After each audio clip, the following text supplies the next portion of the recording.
Hi guys, आपका स्वागत है वी लव मैथ्स पर। मैथ्स, फिजिक्स, केमिस्ट्री के डेली क्लासेस।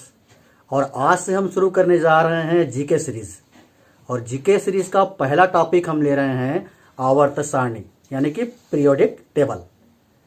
ये आवर्त सारणी ऐसा टॉपिक है जो न सिर्फ क्लास वाइज एग्जाम के लिए इम्पोर्टेंट है, बल्कि रेलवे, पीएससी, एसएससी जैसे एग्जाम के लिए भी बहुत इम्पोर्टेंट है।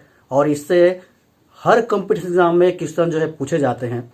अगर हम बात करें क्वेश्चंस की, तो उसके लिए हमको फैक्ट याद होने चाहिए, लेकिन फैक्ट को याद रखने के लिए आपका कॉन्सेप्ट भी बहुत क्लियर होना चाहिए, तभी वो फैक्ट हमको याद रहते हैं। तो आज का जो वीडियो है वो आवर्त सारणी पर कॉन्सेप्ट प्लस फैक्ट वीडियो है। जैसे कि मैं हमेशा कहता हूँ, रटना नहीं है, समझना है, वो भी स्टेप बाय स्टेप। तो फैक्ट हमको तभी याद रहेंगे जब हमारा कॉन्सेप्ट अच्छे से क्लियर हो। तो चलिए आज क्लास करते हैं शुरू। जब हम आवर्त सारणी की बात करते हैं तो सबसे पहला क्वेश्चन हमारे माइंड पे आना चाहिए, किसका सारणी है ये? तो आवर्त सारणी का मतलब है तत्वों की आवर्त सारणी, तत्वों का आवर्त सारणी। तो तत्व क्या है? तत्व का मतलब होता है जो एक ही प्रकार के परमाणुओं से बने हों। तत्व किसे कहते हैं? जो एक ही प्रकार के परमाणुओं से बने होते हैं। और जैसे हम परमाणु शब्द का वर्णन करते हैं, हमें सबसे ज़्यादा याद किसकी आती है? डाल्टन साहब की। क्योंकि डाल्टन ने ही कहा था कि पदार्थ का जो सबसे छोटा कण है वो अणु नहीं होता, अणु से भी छोटा कण होता है परमाणु, जिसको हम कहते हैं डाल्टन का परमाणुवाद। तो जैसे हम परमाणु की बात करते हैं, हमको याद आता है डाल्टन साहब की, डाल्टन का परमाणुवाद। आप सबको पता है कि डाल्टन के परमाणुवाद से पहले हम सब ये मानते थे, लोग ये मानते थे कि पदार्थ का सबसे जो छोटा कण होता है वो अणु होता है। लेकिन डाल्टन ने कहा नहीं भाई साहब, अणु से भी छोटे कण होते हैं, जिनको हम कहते हैं परमाणु, एटम। हालांकि विज्ञान में अंतिम सत्य कुछ भी नहीं होता, क्योंकि विज्ञान में खोज और आविष्कार जो है निरंतर चलते रहते हैं। विज्ञान में असीम संभावनाएं हमेशा बनी रहती हैं, तो अंतिम सत्य कुछ भी नहीं होता। पहले हम मानते थे कि सबसे छोटा कण अणु है, डाल्टन साहब ने कह दिया कि नहीं, अणु से भी छोटा होता है परमाणु। और आप सबको पता है कि परमाणु से भी छोटे कण होते हैं, क्योंकि परमाणु बना होता है इलेक्ट्रॉन, प्रोटॉन और न्यूट्रॉन से। इलेक्ट्रॉन, प्रोटॉन और न्यूट्रॉन से। इलेक्ट्रॉन में कौन सा आवेश होता है? इलेक्ट्रॉन में होता है ऋण आवेश। प्रोटॉन में कौन सा आवेश होता है? तो प्रोटॉन में होता है धन आवेश। और न्यूट्रॉन जो है उदासीन होता है। एग्जाम में ये भी पूछता है कि इलेक्ट्रॉन की खोज किसने की, प्रोटॉन की खोज किसने की, न्यूट्रॉन की खोज किसने की। तो ये फैक्ट भी आपको हमेशा याद रखना है कि इलेक्ट्रॉन की खोज किया जे थॉमसन ने, जे थॉमसन। धन आवेशित जो प्रोटॉन होता है, इसकी खोज किसने किया? इसकी खोज किया गोल्डस्टीन ने, गोल्डस्टीन। और ये जो तीसरा कण होता है उदासीन, न्यूट्रॉन, इसकी खोज किया चैडविक ने। तो ये तीन महत्वपूर्ण क्वेश्चन हमारे पास अब कंप्लीट हो गया। इलेक्ट्रॉन की खोज किया जे थॉमसन ने, प्रोटॉन की खोज किया गोल्डस्टीन ने, और न्यूट्रॉन की खोज किया चैडविक ने। अब हम बात करते हैं सारणी का। तो कोई भी सारणी बनाना है तो उसका एक विशेष आधार होता है। तो आवर्त सारणी भी बनाया गया तो पहले परमाणु भार के आधार पर ही बनाया गया, क्योंकि परमाणु की बात करते हैं तो यहाँ पर दो चीज होता है। एक तो होता है परमाणु भार और दूसरा होता है परमाणु क्रमांक। तो पहले हमको केवल परमाणु भार ही ज्ञात था। तो पहले वैज्ञानिकों ने जब सारणी बनाने का प्रयास किया तो किसके आधार पे प्रयास किया उन्होंने? परमाणु भार के आधार पे। तो आवर्त सारणी को हमको अच्छे से समझना है तो उसकी हिस्ट्री भी हमको समझनी पड़ेगी। आवर्त सारणी के इतिहास से संबंधित प्रश्न भी एग्जाम में पूछे जाते हैं। तो चलिए अब हम बात करते हैं सबसे पहले आवर्त सारणी के इतिहास पे। सारणी बनाने की आवश्यकता कब महसूस हुई होगी? जब हमारे पास कम तत्व थे तो सारणी बनाने की कोई आवश्यकता ही नहीं थी। जैसे जैसे खोज होते गया, तत्वों की संख्या बढ़ते गई, तब लोगों ने ये महसूस किया कि उनके गुणों के आधार पर उनको हमको एक सारणी में जो है सारणीबद्ध करना चाहिए कह के। और कहानी कहाँ से शुरू हुई, मेन कहानी आवर्त सारणी का, वो डाल्टन के परमाणुवाद के बाद ही जो है आवर्त सारणी की कहानी शुरू होती है। तो आवर्त सारणी के इतिहास को समझना है तो कुछ नाम हमको हमेशा याद रखने हैं, जैसे डोवे, राइनर, टेल्यूरिक स्क्रू जिसको हेलिक्स भी कहते हैं, न्यूलैंड, मैडलिफ और हेनरी मोसले। ये कुछ महत्वपूर्ण नाम हैं जिनका आवर्त सारणी में बहुत बड़ा योगदान है। तो सबसे पहला नाम आता है, देखिए, डोवे राइनर का। अब डोवे राइनर से संबंधित कौन सा क्वेश्चन बनता है एग्जाम के लिए, कंपटीशन एग्जाम के लिए, वो ध्यान से सुनिए। तत्वों के वर्गीकरण का सबसे पहले प्रयास किसने किया? डोवे राइनर ने किया। यहां से क्वेश्चन स्टार्ट होता है, ध्यान से सुनना। डोवे राइनर ही ऐसे व्यक्ति हैं जिन्होंने तत्वों के वर्गीकरण का सबसे पहले प्रयास किया ना, शब्द को ध्यान दो।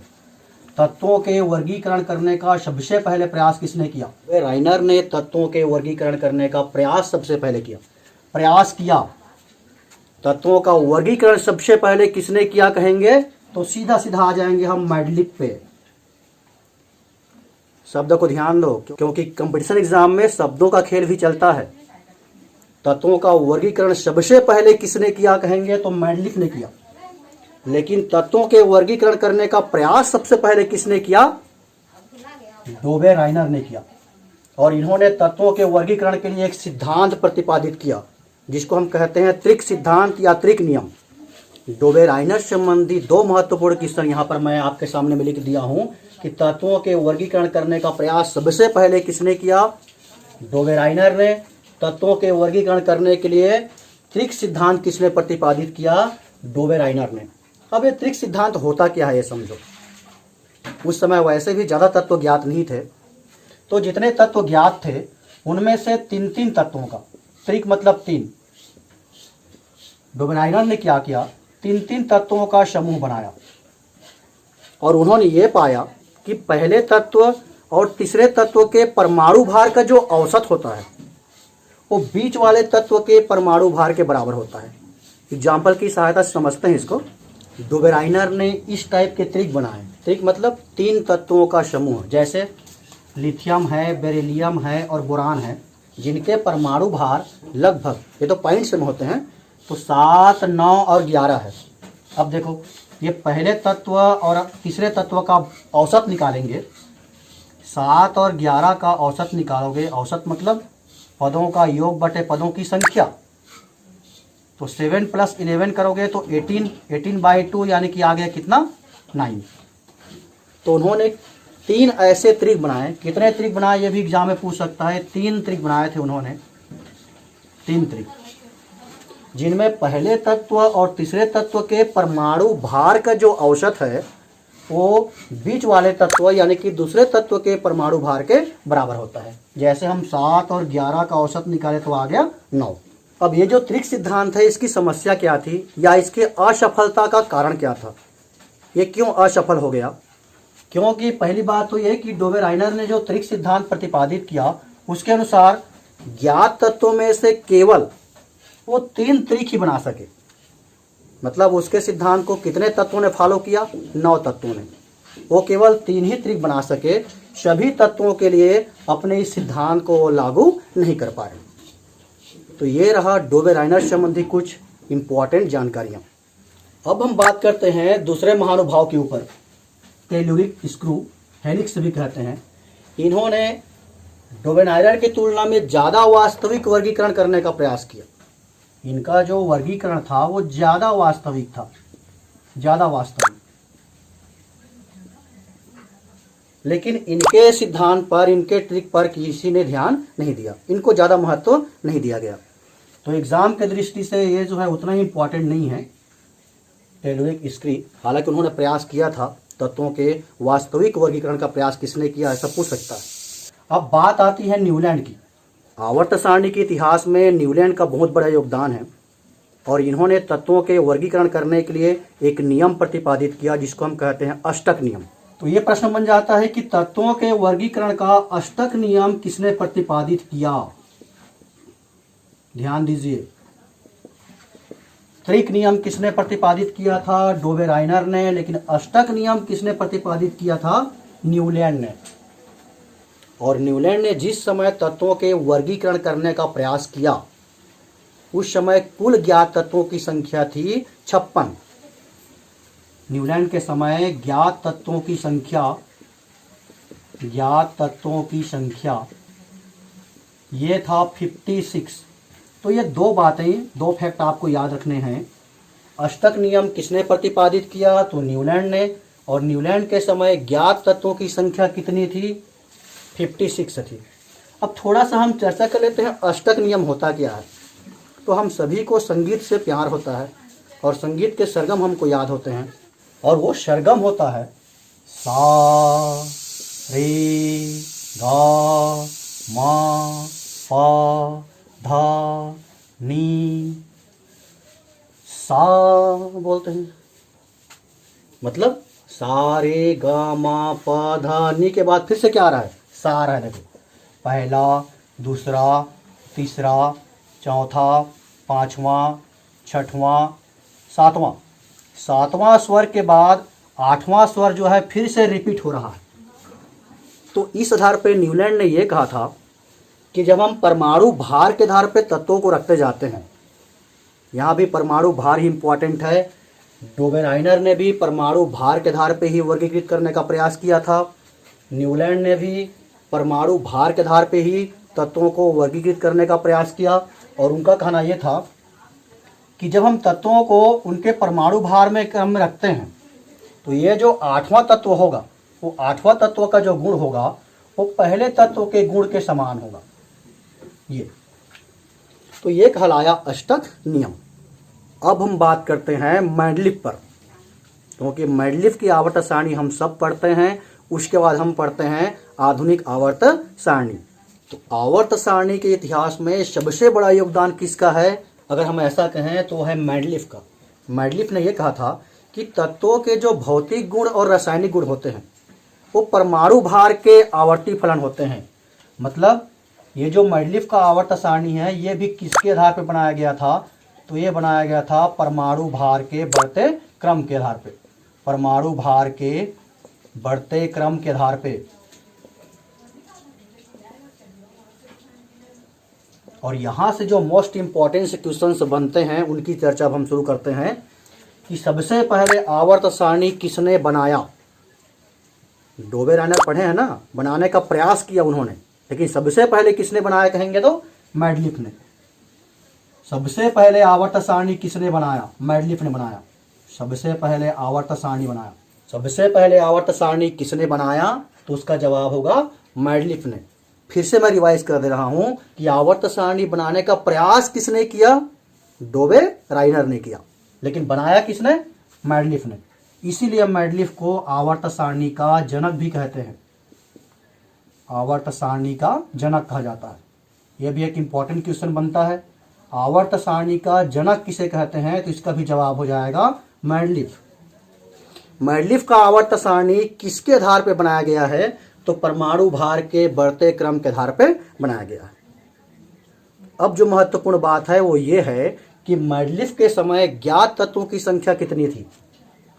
तो मैंडलिफ के समय ज्ञात तत्वों की संख्या थी 63। ज्ञात तत्वों की संख्या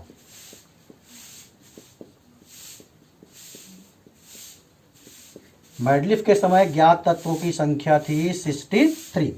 और इन्होंने जो आवर्त सारणी बनाया उसमें 8 वर्ग थे और 7 आवर्त थे। मैंडलिफ के आवर्त सारणी में 8 वर्ग थे और 7 आवर्त थे। अब ये जो नया शब्द आ गया वर्ग और आवर्त, यहां से भी क्वेश्चन पूछा जाता है। क्वेश्चन कैसे आता है देखिए, आवर्त सारणी में जो ऊर्ध्वाधर स्तंभ होते हैं, ऊर्ध्वाधर स्तंभ, आवर्त सारणी में ऊर्ध्वाधर स्तंभों को क्या कहा जाता है? ये जो ऊर्ध्वाधर स्तंभ हैं उनको क्या कहा जाता है? तो इसका जवाब क्या हो जाएगा? वर्ग कहा जाता है, वर्ग। आवर्त सारणी में ऊर्ध्वाधर स्तंभों को क्या कहते हैं? तो वर्ग कहते हैं। एक क्वेश्चन बन गया यहां से, ऊर्ध्वाधर स्तंभों को वर्ग कहते हैं।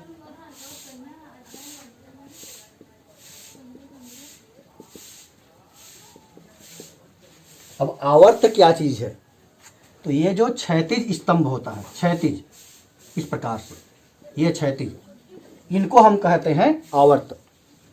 तो ये भी एक क्वेश्चन बन गया कि आवर्त सारणी में क्षैतिज स्तंभों को क्या कहा जाता है? आवर्त सारणी में क्षैतिज स्तंभों को आवर्त कहते हैं। और अभी जो हम आधुनिक आवर्त सारणी पढ़ते हैं उसमें सबको याद होगा, अंतिम रहता है समूह 18, जो निष्क्रिय गैस कहलाता है, अक्रिय गैस कहलाता है, विरल गैस कहलाता है, शून्य समूह कहलाता है। ये सारा चीज हम पढ़ेंगे स्टेप बाय स्टेप। लेकिन मैडलिफ ने जब आवर्त सारणी बनाया था तो उस समय निष्क्रिय गैसों की खोज नहीं हुई थी। ये भी इंपॉर्टेंट फैक्ट है। मैडलिफ ने जब आवर्त सारणी बनाया था तो उस समय निष्क्रिय गैसों की खोज नहीं हुई थी, निष्क्रिय गैसों की खोज नहीं हुई थी। वैसे तो मैडलिफ का आवर्त सारणी बहुत उपयोगी रहा, क्योंकि मैडलिफ ने जब आवर्त सारणी बनाया तो नए तत्वों की खोज हुई। और जब ये आवर्त सारणी बना रहे थे तो इनकी बहुत बड़ी दूरदर्शिता थी। कैसे दूरदर्शिता थी उसको यहाँ पर हम समझते हैं। देखो, अभी हम जो बात करने जा रहे हैं, जिस पॉइंट पर चर्चा करने जा रहे हैं, ध्यान से सुनना है, क्योंकि यहाँ से भी क्वेश्चंस एग्जाम में पूछे गए हैं और पूछे जाते हैं। मैडलिफ ने जब आवर्त सारणी बनाया, किस आधार पे? परमाणु भार के आधार पे। तो उन्होंने अपने प्रेक्षण में ये पाया कि जैसे ये पहले तत्व के बाद दूसरा तत्व आता है, जैसे यहाँ पर मैं एग्जाम्पल में लिखा हूँ, लिथियम के बाद बेरिलियम आ रहा है और बेरिलियम के बाद बोरान आ रहा है, तो इनके परमाणु भार में कितने का अंतर है? देखिए, ये 6.9 है और ये 9 है, तो लगभग 3 का अंतर है। और बेरिलियम के बाद बोरान में जा रहे हैं तो लगभग 2 का अंतर है। तो इसके आधार पर उन्होंने ये निष्कर्ष निकाला कि पहले तत्व के बाद दूसरा तत्व कौन होगा या अगला तत्व कौन होगा। तो दो तत्वों के बीच में परमाणु भार में अधिकतम 2 से 3 का अंतर ही हो सकता है। इस कॉन्सेप्ट को अच्छे से समझना है, तब वो फैक्ट आपको याद रहेगा। मैडलिफ ने जब आवर्त सारणी बनाया तो अपने प्रेक्षण में उन्होंने ये पाया कि कोई भी दो समविवर्ती तत्व हैं, उनके परमाणु भार में मैक्सिमम डिफरेंस कितने का हो सकता है? 2 से 3 का हो सकता है। अब वो जो है तत्वों को सारणी के रूप में व्यवस्थित करते गए। देखो हुआ क्या, कैल्शियम 40 है, उसके बाद टाइटेनियम का 47 है। अब यहाँ पर उनका दिमाग ठनका। देखो, 40 के बाद सीधा 47 क्यों आ रहा है? 40 के बाद सीधा 47 परमाणु भार कैसे आ गया? डिफरेंस कितने का होना था? डिफरेंस होना था 2 से 3 का। तो उन्होंने ये कहा कि नहीं, इनके बीच में कोई ना कोई तत्व होगा, और बहुत दूरदर्शी थे वो। उन्होंने वो जगह ही खाली छोड़ दिया, क्योंकि उस समय उस तत्व का खोज नहीं हुआ था, और ये जगह खाली छोड़ दिया उन्होंने, और यहाँ पे लिख दिया टाइटेनियम का। तो मैडलिफ ने जब आवर्त सारणी बनाया तो उन्होंने 3 रिक्त स्थान छोड़े थे। यह फैक्ट है, याद रखना। मैडलिफ के आवर्त सारणी में कितने रिक्त स्थान थे? 3 रिक्त स्थान थे, जिन तत्वों की खोज बाद में हुई। अब क्वेश्चन कैसे आता है?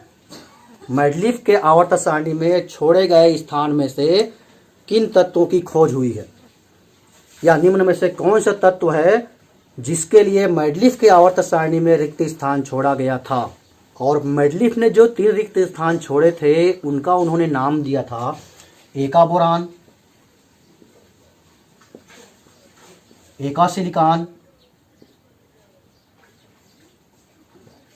और एका एल्यूमिनियम। जगह तो उन्होंने खाली छोड़ दिया, लेकिन उन्होंने नाम दिया था एका बोरान, एका सिलिकॉन, एका एल्यूमिनियम। हालांकि जब उन तत्वों की खोज हुई तो उनको नया नाम दिया गया। और वो 3 तत्व कौन कौन से हैं? तो हैं स्कैंडियम स्कैंडियम जिसका संकेत Sc होता है, गैलियम जिसका संकेत होता है Ga, जर्मेनियम जिसका संकेत होता है Ge। तो ये तीनों तत्वों को आपको याद रखना है, जिसके लिए मैडलिफ ने अपने आवर्त सारणी में खाली जगह छोड़ दिया था। क्वेश्चन कैसे आता है? मैडलिफ के द्वारा आवर्त सारणी में छोड़े गए स्थान में से कौन कौन से तत्वों की खोज हुई? तो कौन कौन से तत्वों की खोज हुई? स्कैंडियम, गैलियम और जर्मेनियम।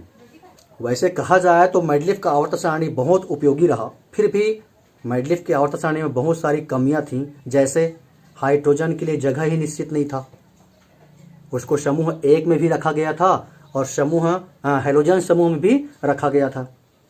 इसलिए हाइड्रोजन को क्या कहते हैं? आवारा तत्व कहते हैं।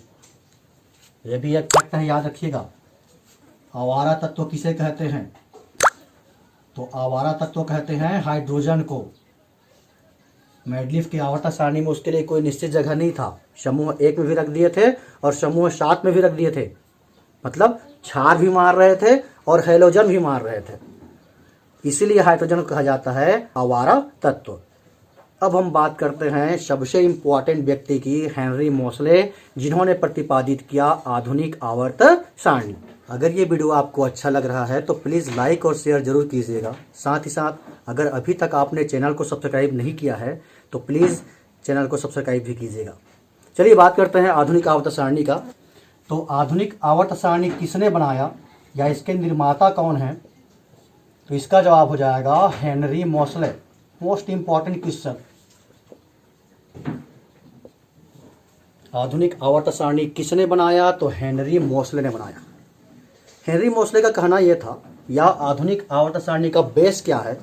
तो मोसले ने यह कहा कि तत्वों के जो भौतिक गुण और रासायनिक गुण होते हैं वो परमाणु संख्या के आवर्ती फलन होते हैं। यहां से कहानी पूरा बदल जाता।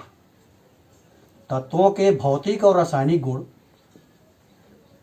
तत्वों के भौतिक एवं रासायनिक गुण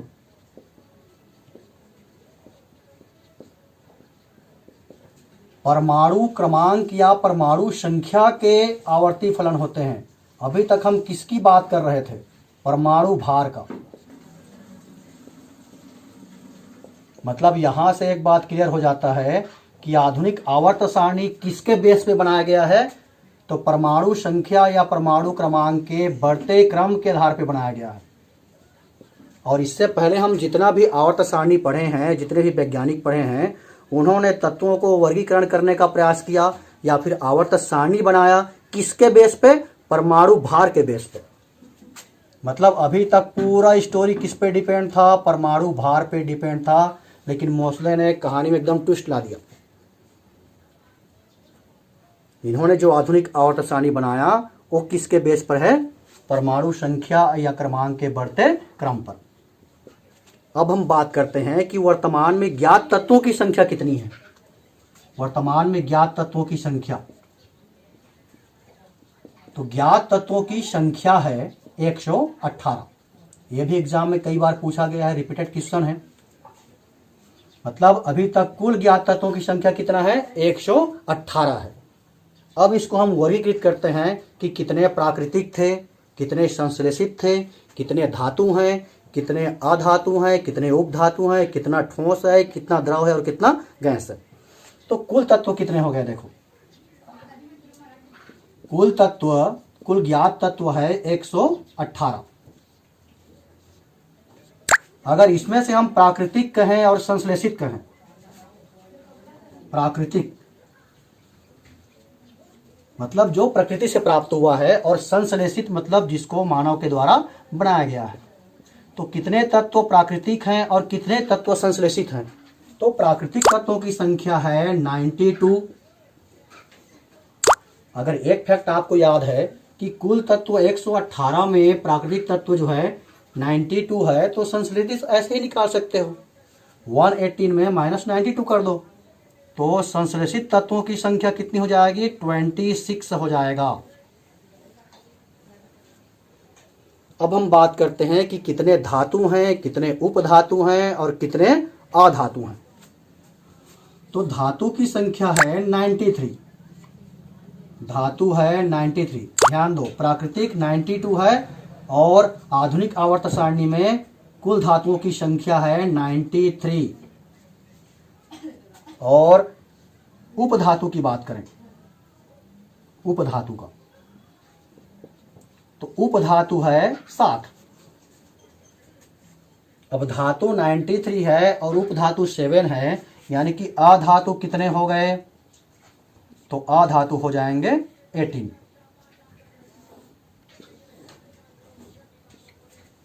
अब कैसे याद रखें? तो एक तरीका ये भी है कि आधुनिक आवर्त सारणी में कुल कितने वर्ग हैं और कुल कितने आवर्त हैं, वो छूट जा रहा था, पढ़ेंगे अभी। आधुनिक आवर्त सारणी में कुल वर्ग है 18 और कुल आवर्त हैं 7। पढ़ेंगे अभी डिटेल में थोड़ा से। 18 वर्ग हैं और अधातु कितने हैं? देखो 18 है, तो ऐसा कॉम्बिनेशन करके आप याद रख सकते हो, क्योंकि यह फैक्ट तो हमेशा याद रहता है कि आधुनिक आवर्त सारणी में कितने वर्ग होते हैं, तो 18। तो 18 अधातु भी होते हैं। उपधातु होता है 7 और धातु होता है 93। आवर्त सारणी को भी हम पूरा बेस बना के यहाँ पर पढ़ेंगे बाद में डिटेल में, अभी तो हम बेसिक बातें कर रहे हैं। अब हम बात कर लेते हैं कि कितने ठोस हैं, कितने द्रव हैं और कितने गैस हैं। तो उसके लिए एक फैक्ट ये होता है कि द्रव जो है केवल 2 है। आधुनिक आवर्त सारणी में द्रवों की संख्या कितनी है? तो केवल 2 है। गैस कितने हैं? तो गैस है 11। अब द्रव 2 है, गैस 11 है, तो 11 और 2 13 हो गया। तो ठोस कितने हैं? तो यहां से ठोस हमको मिल जाता है, ठोस है 105। ये द्रव कौन कौन सा है? यहां से क्वेश्चन बनता है। केवल 2 ही द्रव हैं आधुनिक आवर्त सारणी में, और वो है, एक तो पारा है और एक होता है ब्रोमीन। मतलब एक जो है धातु है और दूसरा है अधातु। एक धातु है जो द्रव है और एक अधातु है जो द्रव है। पढ़ेंगे अभी डिटेल में और कि धातु और अधातु में से क्या क्या क्वेश्चन बन सकता है। तो ये तो हो गया संख्यात्मक जानकारी। 93 धातु हैं और अधातु 18 है और उपधातु जो है 7 है। धातु और अधातु में हम प्राय अंतर पढ़ते आते हैं क्लास 6 से ही, कि धातु और अधातु किसे कहते हैं। तो धातु किसे कहते हैं? पहली बात तो ये, अगर हम अवस्था कहें तो धातु जो है प्रायः ठोस होते हैं। धातु क्या होता है? ठोस होता है। और अधातु क्या क्या हो सकता है? तो अधातु जो है ठोस भी हो सकता है, द्रव भी हो सकता है और गैस भी हो सकता है। ये फैक्ट तो आप पढ़े हो ना पहले से। धातु जो है ठोस ही होते हैं, अधातु जो है ठोस, द्रव और गैस हो सकते हैं। तो यहाँ से एक इम्पॉर्टेंट क्वेश्चन बनता है कि धातु तो ठोस होते हैं, तो ऐसा भी एक धातु है जो द्रव अवस्था में पाया जाता है। प्रश्न क्या है? वह धातु जो द्रव अवस्था में पाया जाता है, और उसका जवाब हो जाएगा पारा। Hg संकेत होता है। तो याद रखिएगा, एक क्वेश्चन क्या है? ऐसा धातु है जो द्रव अवस्था में पाया जाता है, क्योंकि धातु खासियत ये होती है कि धातु जो है ठोस होते हैं, लेकिन पारा एक ऐसा भी धातु है जो द्रव अवस्था में पाया जाता है। एकमात्र धातु पारा जो है एकमात्र धातु है, एकमात्र धातु जो द्रव अवस्था में पाया जाता है। अगर हम अधातु की बात करें तो अधातु का सामान्य सा गुण होता है कि अधातु जो है विद्युत के कुचालक होते हैं। सामान्य गुण क्या होता है कि अधातु जो है विद्युत के कुचालक होते हैं, लेकिन ऐसा भी अधातु है जो अपवाद है, यानी कि विद्युत का सुचालक होता है, और अपवाद हमेशा फैक्ट बनता है, ध्यान रखो। तो ऐसा कौन सा अधातु है जो विद्युत का सुचालक है? होना चाहिए कुचालक, लेकिन क्या है वो? सुचालक है। तो इसका जवाब हो जाएगा ग्रेफाइट। मतलब ग्रेफाइट जो है ऐसा अधातु है जो कि अधातु के सामान्य गुण का नियम का पालन नहीं करता है। अधातु तो क्या होते हैं? विद्युत के कुचालक होते हैं, लेकिन ग्रेफाइट जो है अधातु होने के बावजूद क्या है? वो विद्युत का सुचालक है। तो ये प्रश्न बनता है कि ऐसा अधातु जो विद्युत का सुचालक होता है वो कौन सा है? तो कौन सा है? ग्रेफाइट है। दूसरी जो बात है कि अधातुओं में चमक नहीं होती, अधातुओं में चमक नहीं होती, लेकिन ऐसा भी अधातु है जिसमें चमक होती है, और वो अधातु है आयोडीन। आयोडीन, आयोडीन जो है ऐसा अधातु है जिसमें क्या होता है, चमक होता है, नहीं तो अधातु में प्रायः चमक नहीं होता। अगर हम चालकता पे बात कर रहे हैं तो एक फैक्ट और पढ़ लेते हैं थोड़ा सा, कि धातु जो है विद्युत के सुचालक होते हैं। सामान्य से गुण है कि जितने भी धातु होते हैं वो विद्युत के सुचालक होते हैं, मतलब उसमें आसानी से विद्युत धारा प्रवाहित किया जा सकता है। तो सर्वाधिक चालकता किसकी होता है, विद्युत का सर्वाधिक चालक कौन है? तो इस क्रम को याद रखना, सबसे ज्यादा चालकता होती है चांदी का, चांदी के बाद होता है तांबा, तांबा के बाद होता है सोना, और सोना के बाद होता है एल्यूमिनियम। तो ये क्रम भी आपको याद रखना है। हो सकता है पहला ऑप्शन दिया ही ना हो कि निम्न तत्वों में सर्वाधिक विद्युत का चालक कौन है करके, तो सबसे ज्यादा होता है चांदी, चांदी के बाद तांबा, तांबा के बाद सोना, सोना के बाद एल्यूमिनियम। अब हम धातु पर बात कर रहे हैं, तो धातु संबंधी और कौन कौन से इंपॉर्टेंट क्वेश्चन बनते हैं या एग्जाम में पूछे जाते हैं उन पर भी हम चर्चा कर लेते हैं। सबसे हल्की धातु और सबसे भारी धातु, ये अक्सर पूछा जाता है। सबसे हल्की धातु होता है लिथियम, लिथियम, और ये प्रश्न कई बार पूछा गया है कि ज्ञात तत्वों में या धातुओं में सबसे हल्का कौन होता है, तो सबसे हल्की धातु होता है लिथियम। और सबसे भारी धातु की बात करें, सबसे भारी धातु तो ये होता है ओस्मियम। तो ये दो नाम आपको याद रखने हैं। जब हम ग्रुप वाइज और भी पढ़ेंगे, पहला ग्रुप, दूसरा ग्रुप, समूह 15, समूह 18 कह के, तब फिर से इन सब पे चर्चा करेंगे। लेकिन चूंकि अब चर्चा हम कर रहे हैं धातु और अधातु का, तो सबसे हल्की धातु लिथियम होता है और सबसे भारी धातु होता है ओस्मियम। पृथ्वी पर सबसे ज्यादा पाया जाने वाला धातु, अगर ऐसा क्वेश्चन आ गया तो इसका जवाब होगा एल्यूमिनियम। धातु की बात कर रहे हैं, शब्दों को ध्यान देना, तत्व कहने से इसका उत्तर अलग हो जाएगा। पृथ्वी पर पाया जाने वाला सर्वाधिक मात्रा में पाया जाने वाला धातु कौन सा है, तो है एल्यूमिनियम। सबसे चमकदार धातु कौन है या सबसे कठोर धातु कौन है, तो इन दोनों का जवाब होगा प्लेटिनम है। सबसे चमकदार धातु, सबसे चमकदार धातु या सबसे कठोर धातु, सबसे कठोर धातु, इन दोनों का जवाब हो जाता है प्लेटिनम। और प्लेटिनम को ही हम कहते हैं सफेद सोना। तो ये भी एक इम्पॉर्टेंट फैक्ट है। सफेद सोना किसे कहते हैं, संकेत होता है पीटी, पढ़ते हैं प्लेटिनम। तो आज हमने कुछ बेसिक बातें की हैं। अगले वीडियो में हम समूहवार जो है फिर चर्चा करना शुरू करेंगे। समूह पहला, समूह दूसरा से लेकर के समूह 18 तक, उनकी कौन कौन सी ऐसी विशेषताएं होती हैं, कौन कौन सा ऐसा फैक्ट है जो एग्ज़ाम के व्यू से बहुत ही इम्पॉर्टेंट है। तो अगर आपने अभी तक चैनल को सब्सक्राइब नहीं किया है तो चैनल को सब्सक्राइब कर लीजिए, बेल आइकन के बटन को टच कर लीजिए ताकि वीडियो की सूचना सबसे पहले आपके पास हो।